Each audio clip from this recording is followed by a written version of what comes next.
So what it sounds like, beyond the specific financial stuff you do, there's a lot of dealing with human beings and people. And that's why I think I'm not to be biased, or whatever, but I feel like I'm good at it. And it's partly because of the airlines. When you're a first officer at the airline, you have to be a chameleon. You have a guy sitting next to you every leg, potentially every flight, that's got a different personality. And you two are going to be with each other, potentially for a couple hours to a couple days. So you got to get along with that guy. Whether he's an ass or the greatest person on earth, you got to get along with him. So you have to kind of change your mentality and your personality and stuff like that to mesh, and so that you guys get along for the next couple of days.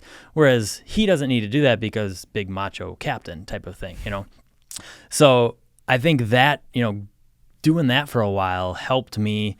When you sit down and meet with somebody, like, you have to mirror their personality, right, their aspects, what they're looking for, in life. You can't force anything on them. You can't force opinions on them. You just have to take what they want in life, what they're looking for, and you relate, you adapt it to them. And I think the airlines helped me kind of do that a little bit more when I sit down with people. That's a very interesting observation. You basically have to take who they are and work with it. Right. Because that's all you have. And you have to control emotions. It's an emotional industry. These are people's lives, that they spent their entire life building their, wealth bucket.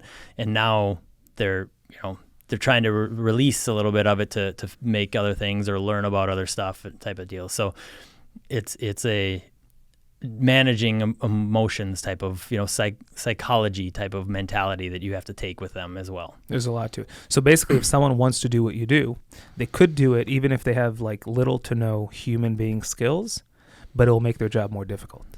Potentially, depends, what type of company you work for and sector and all that type of stuff. Because, like I said, because we're a smaller firm, right, it's much more interaction. Right. Whereas you work with the big box houses, it's maybe just answering the phone or sending an email type of thing, and they can do that, no interpersonal type of thing, or they're just writing an article that might go out and release to help guide people.